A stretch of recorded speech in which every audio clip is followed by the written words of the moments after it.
जय Jagannath dear students welcome to channel fast job cracker.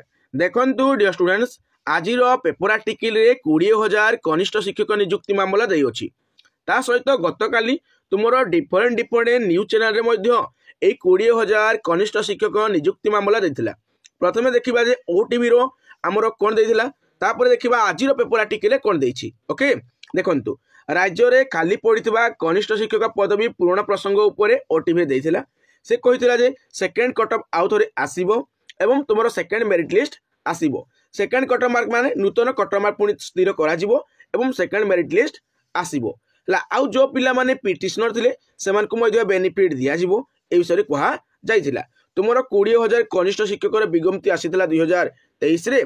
Okay आउ जहा पदवी बोली जाइछि जेतिकी फिलअप हेछि एवं जहा बोली जाइछि से बळका पदवी को नेकी तुमरो सेकेंड कट ऑफ मार्क आसीबो, नूतन कट ऑफ मार्क आसीबो एवं तुमरो नूतन मेरिट लिस्ट मध्य आसीबो। स्टेट वाइज आसीबो ला, डिस्ट्रिक्ट वाइज नुहे स्टेट वाइज आसीबो।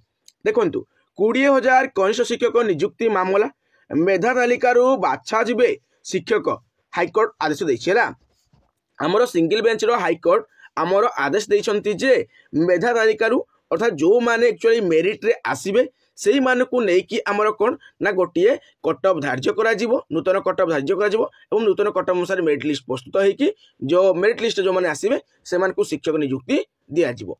देखिबा आज पेपर आर्टिकल एक्चुअली कोन कोन मेंशन कहछि डिटेल भाबरे। 20,000 कनिष्ठ शिक्षक पदरु खाली पड़िथिबा 6,000 पदवी पूर्ण निमंते मेधा तालिकारु शिक्षक मनोनयन पाई सोमवार हाईकोर्ट निर्देश दैछंती। क्लियर ता माने 20,000 जो वैकेंसी आसीथिला से भितरु हमरो 16,009 जन पिलांकर ओरिएंटेशन प्रोग्राम होइतिला। ओके एवं से 16,000 पिलांको मध्यरु 14,000 पिला अप्रोक्सीमेटली 14,000 पिला कोन ना जॉइन करिसंती जूनियर टीचर रे।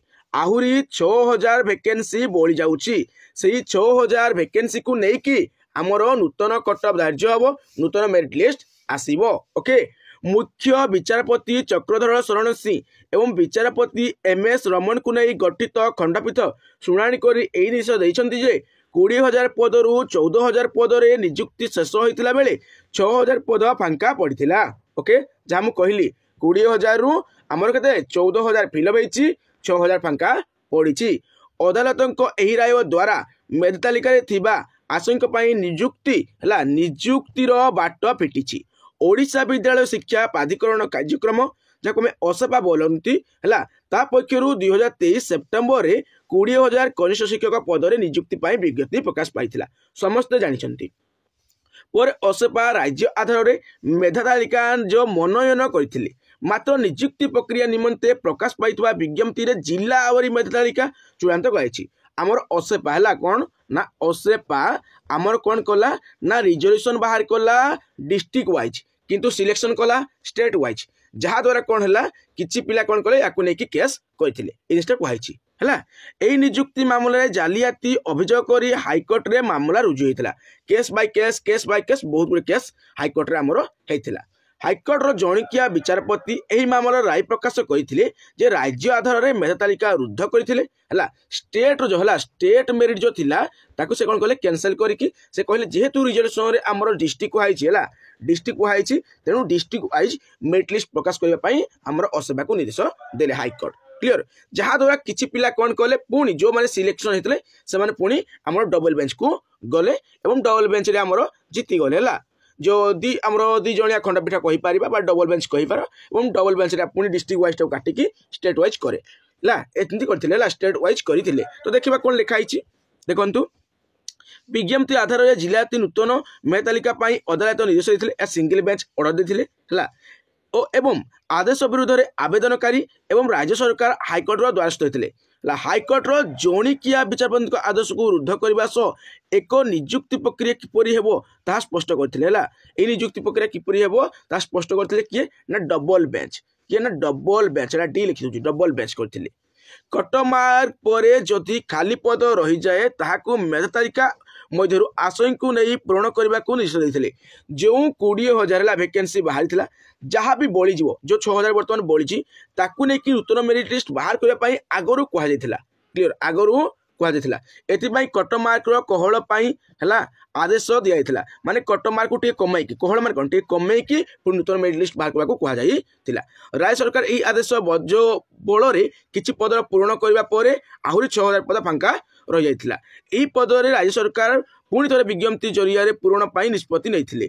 ଫଳରେ ଏହି ବିଜ୍ଞପ୍ତିକୁ ଚ୍ୟାଲେଞ୍ଜ କରି କିଛି ଆବେଦନକାରୀ ଅଦାଲତଙ୍କ ଦ୍ୱାରସ୍ଥ ହୋଇଥିଲେ। ତ ଯେଉଁ ପିଲାମାନେ ଆପ୍ଲାଏ କରିଥିଲେ, ଯେଉଁ 93,000 ହେଲା ପିଲା ଆମର ଜୁନିୟର ଟିଚର ଏକ୍ଜାମ ଦେଇଥିଲେ, ତ ସେଇମାନଙ୍କୁ ଭିତରୁ ଯଦି 14,000 ଫିଲ୍ଅପ୍ ହେଇଗଲେ, ତ ଆଉ ଯେଉଁ 20,000 ଭ୍ୟାକେନ୍ସିରୁ ଆଉ 6,000 ପାଇଁ ତୁମେ ଆଉ ଥରେ କାହିଁକି ପରୀକ୍ଷା କରିବ? ଏଇ 93,000ରୁ 14,000 ମାଇନସ୍ କରିଦିଅ। ବାକି ଯେଉଁ ପିଲା ରହିଲେ ସେଇ ପିଲାଙ୍କ ଭିତରୁ ଯେଉଁମାନେ ଟିକେ ଭଲ ମାର୍କ ରଖିଛନ୍ତି ତାଙ୍କ ସ୍କୋରକୁ ନେଇକି ଏଇ 6,000କୁ ଫିଲ୍ଅପ୍ କରିବା ପାଇଁ ହାଇକୋର୍ଟ ଆଦେଶ ଦେଇଥିଲେ। କିନ୍ତୁ ଏଇ ଆଦେଶକୁ ଆମର ଅସେପା ମାନିନଥିଲା ଯାହାଦ୍ୱାରା ଆଉ ଥରେ ପୁଣି କେସ୍ ଫାଇଲ୍ କଲେ ପିଲାମାନେ ଏବଂ ପୁଣି ଜିତିଗଲେ। ଯାହାଦ୍ୱାରା ପୁଣି ଆମର କ'ଣ ନା କୋର୍ଟ ପୁଣି ଆଦେଶ ଦେଲା ଯେ ଯଥା ସମ୍ଭବ ତୁମେ କ'ଣ କର, ନିଯୁକ୍ତି ପ୍ରକ୍ରିୟାକୁ ଶେଷ କର, ଆଉ ସେଇ ପିଲାମାନଙ୍କୁ ନେଇକି ହିଁ ତୁମେ ସେକେଣ୍ଡ ମେରିଟ୍ ଲିଷ୍ଟ ବାହାର କର। ସେଇ ପିଲାମାନଙ୍କୁ ନେଇକି ସେମାନଙ୍କ ପାଇଁ ଆଉ ଥରେ ପରୀକ୍ଷା କରିବାର କୌଣସି ଆବଶ୍ୟକତା ନାହିଁ। ଓକେ, ବୁଝି ହେଉଛି ନା ପିଲାମାନେ? ନିଶ୍ଚୟ ଭାବରେ ବୁଝିପାରୁଥିବେ। ଏହା ତୁମର ଥିଲା। ଆଉ ତୁମମାନଙ୍କ ମନରେ କ୍ୱେଶ୍ଚିନ୍ ଆସୁଥିବ, ଯେଉଁ ପିଲାମାନେ ରିସେଣ୍ଟଲି ସିଟି କରୁଛନ୍ତି ବା CT second year first year ଅଛନ୍ତି ବା ସିଟି ଯେଉଁମାନଙ୍କ ସରିଛି ଯେଉଁମାନେ ପକାଇ ପାରି ନାହାନ୍ତି, ତ ତୁମର ସେକେଣ୍ଡ ହେଲା ତୁମମାନଙ୍କର ସେକେଣ୍ଡ ଜେଟିଏସ୍ କେବେ ଆସିବ? ସେକେଣ୍ଡ ଜେଟିଏସ୍ କେବେ ଆସିବ? ଦେଖନ୍ତୁ, ସେକେଣ୍ଡ ଜେଟିଏସ୍ ତୁମର 2027 ମସିହାର ଜାନୁଆରୀ କିମ୍ବା ଫେବୃଆରୀରେ ତୁମମାନେ ଦେଖିବାକୁ ପାଇବ। ଜାନୁଆରୀ ଆଉ ଫେବୃଆରୀ ଦେଖିବାକୁ ପାଇବ। ଅଦରୱାଇଜ୍ ତୁମର 2026 ମସିହାର ଡିସେମ୍ବରରେ ଦେଖିବାକୁ ପାଇବ। ଡିସେମ୍ବର ହେଲା ନଭେମ୍ବର ଡିସେମ୍ବର 2026ରେ କିମ୍ବା 2027ର ଜାନୁଆରୀ ଫେବୃଆରୀରେ 100% ଦେଖିବାକୁ ପାଇବ ତୁମର 10K। ଓକେ, 10K ଜେଟିଏସ୍ ପଦବୀ। ବୁଝିହେଉଛି? 10,000 ଭ୍ୟାକେନ୍ସି ଆସିବ। ତ ଡିଟେଲ ଭାବରେ ସବୁକିଛି ମୁଁ ଜଣେଇଲି। ଯାହାର ଯାହା ଡାଉଟ୍ ଥିବ କମେଣ୍ଟ କରିକି ନିଶ୍ଚୟ ଭାବରେ ପଚାରିବ। ଆଉ ଭିଡ଼ିଓଟି ତୁମକୁ ଯଦି ଭଲ ଲାଗିଛି ଭିଡ଼ିଓକୁ ଲାଇକ୍ କର, କାହିଁକିନା ଆମ ଚ୍ୟାନେଲରେ ସବୁବେଳେ ଅଥେଣ୍ଟିକ୍, ରିଏଲ୍, ଜେନ୍ୟୁନ୍ ତଥା ଟ୍ରଷ୍ଟେବୁଲ୍ ଇନଫର୍ମେସନ୍ ପ୍ରୋଭାଇଡ଼ କରାଯାଏ। ଏହି ଟାଇପ୍ର ରିଲିଭେଣ୍ଟ ଭିଡ଼ିଓ ପାଇବାକୁ ଚାହୁଁଥିଲେ ଚ୍ୟାନେଲକୁ ସବସ୍କ୍ରାଇବ୍ କରନ୍ତୁ। ଆମ ଚ୍ୟାନେଲର ନୂତନ ସଦସ୍ୟ ହେଇଯାଆନ୍ତୁ। ବର୍ତ୍ତମାନ ବିଦାୟ ନେଉଛି। ଜୟ ଜଗନ୍ନାଥ।